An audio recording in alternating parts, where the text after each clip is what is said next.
serahkan kepada Ustaz Muhammad Kazim kita untuk berikan sedikit penutup tentang bicara ataupun pembacaan ilmu yang telah kita kongsikan sepanjang lebih kurang 30 minit sebentar tadi Ustaz. Terima kasih kepada Ustaz. Tuan-tuan yang dirahmati Allah, ingat Allah Ta'ala berfirman, a'udzubillahi minasyaitonir rajim, inna hadainahu as-sabil imma syakiran wa imma kafura.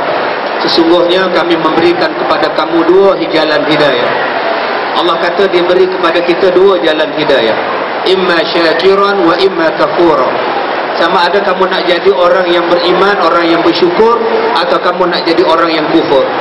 Dua hidayah ini disebut oleh Allah, disebut dalam ulama tafsir, dalam hadis Nabi, disebut dua hidayah ini. Yang pertama ialah akal, dan yang keduanya ialah Nabi Muhammad sallallahu alaihi wasallam.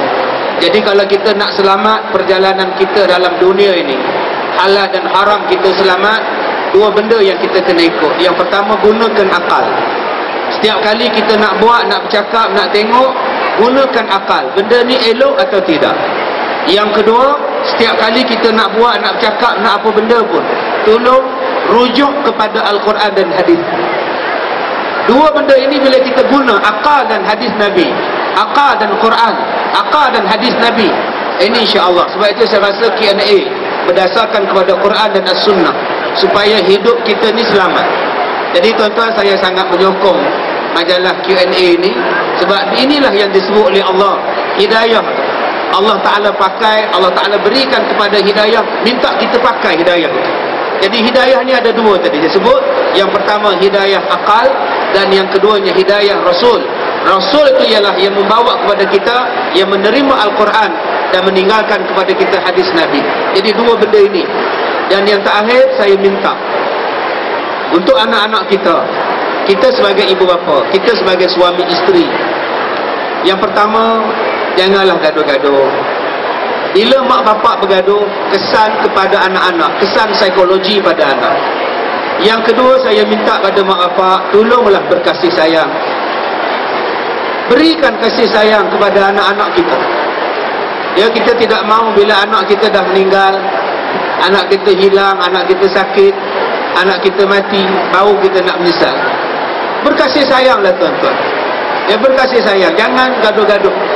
Bila kita bergaduh, insya-Allah anak-anak juga jadi tak tenteram, masyarakat jadi tak tenteram, keluarga tidak jadi tenteram. Kita hidup dalam suasana berkasih sayang. Kenapa saya mengajak tuan-tuan untuk hidup dalam suasana berkasih sayang? Sebab Nabi kata, man lam yarham la yurham. Sesiapa yang tidak berkasih sayang, Allah tidak akan sayang pada dia. Siapa yang tidak hidup dalam berkasih sayang, Allah tidak akan sayang kepada dia. Jadi ini kita kena ingat. Ya, saya teringat kepada lagu nasyid itu. Marilah kita jalinkan kasih sayang sesama kita. Ia telah lama hilang, tambah gersang di hati ini. Kita subur kembali dengan kasih imanan suci, dengan menabur budi kepada semua manusia. Berkasih sayang, insya-Allah. Dan yang terakhirnya tuan-tuan, tolong eratkan hubungan suami isteri. Jangan ada curang mencurang, jangan ada tipu menipu, jangan ada niat dalam hati nak buat khianat di antara satu sama lain.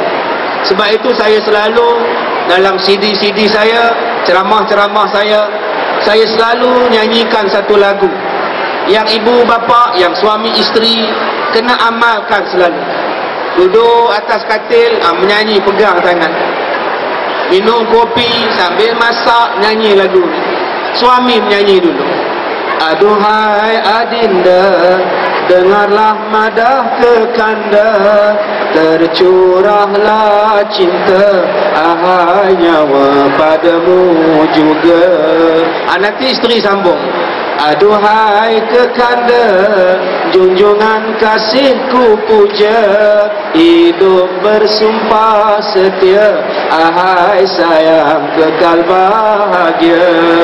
Mudah-mudahan selamat tuan-tuan. Wallahu a'lam. Terima kasih kepada Ustaz Muhammad Kazim.